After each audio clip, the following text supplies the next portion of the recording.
Welcome to Economic Management and Policy Analysis class, and this is the sixth module. I'll be talking about trade policy and global economic relation, trade policy and global economic relation. And we will, one after the other, look into the theories of international trade, the balance of payments and exchange rates. We look at WTO, IMF, World Bank, and regional trade agreements. We also look at trade liberation and economic development. And if time permits, we will actually look into globalization and its policy implication.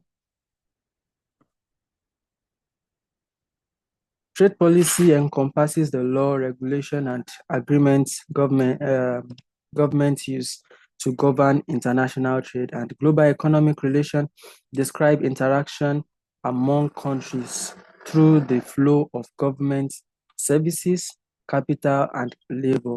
And key concepts include comparative advantage, where countries specialize in efficient products, and protectionism, which uses tariff and restriction to shield domestic industry, and also the balance of payment record all economic transaction between a country and the world, alongside exchange rates determining currency value.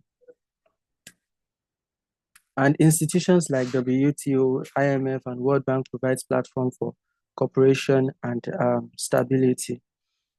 Looking at trade policy, it's actually a government complete set of strategy, law, and regulation to control and influence international trade, and it balances national economic interest with global competitiveness.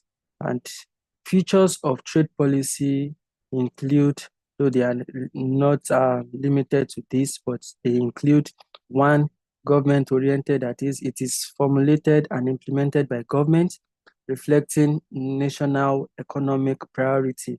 Also, another feature is the dual focus, that is, it covers both export, which is the promotion, and import, which is the regulation or restriction aspect of trade. And also, this the future of trade policy is also dynamic in nature. It is dynamic in nature. That is, it adapts to economic condition, political priorities, and global trend. And lastly, we talk about it is objective driven. Trade policy is objective driven, and this means that it aims for specific economic goals like industrial growth, employment, and balance of payment stability. We have theories of international trade, and looking at the theories of international trade, we'll actually look into the comparative advantage and the protectionism. Comparative advantage and protectionism, and that's what we'll be looking at. For the comparative advantage, it is articulated by David Ricardo, and this theory states that countries gain from trade by specializing in goods with the lowest opportunity cost, and even if less efficient in all goods. And features of this is that it enhances global efficiency and resource allocation. Another benefit is that it encourages specialization and economies of scale. It also promotes lower prices and greater variety of for consumer, and it stimulates innovation and international cooperation. And as per the protectionism, it's an economic policy restricting imports through tariff, quotas, subsidies, and regulation to shield domestic industries from foreign competition, based on the belief that free trade may harm national interest. And looking at this, we see the aspect as infant industry argument from this theory. It brings about an infant industry argument it protects nascent industries, and also it also stresses the national security as per safeguarding critical sector.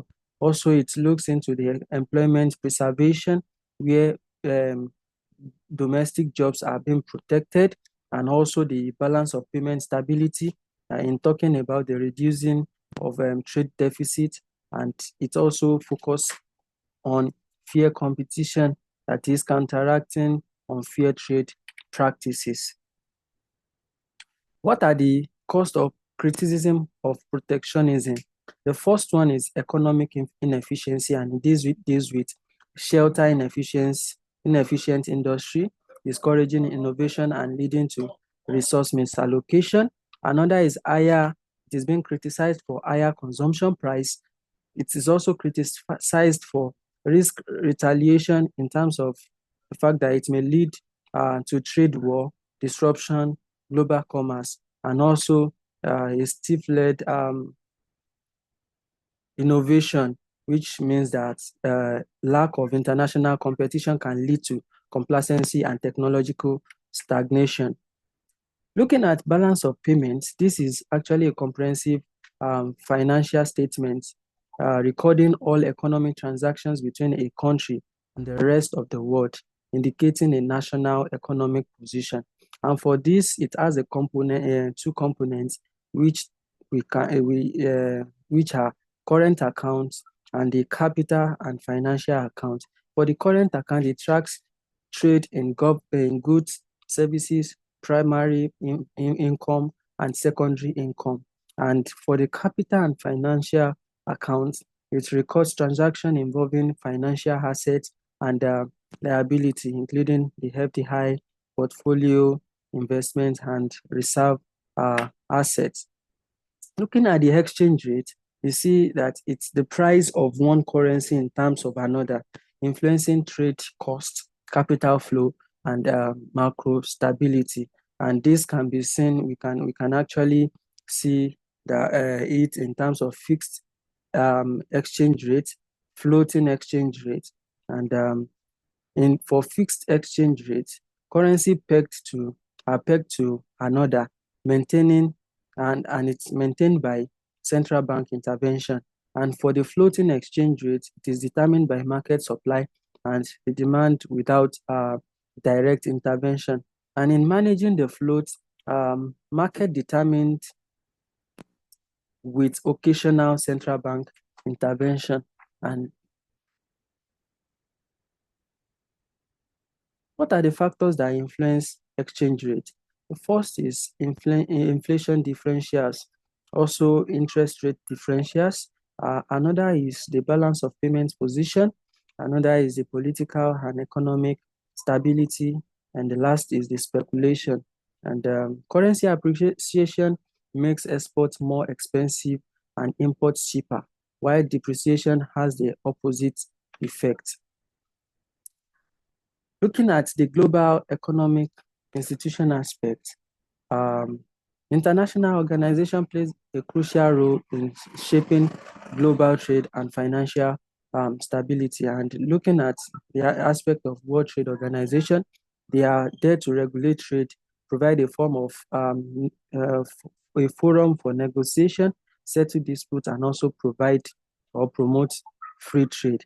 As per the World Bank, they are instituted to focus on long-term economic development, poverty reduction, and fund large-scale products. And as per the IMF, the International Monetary Fund, they maintain monetary cooperation, provide financial assistance during crisis, and monitor global economic trends.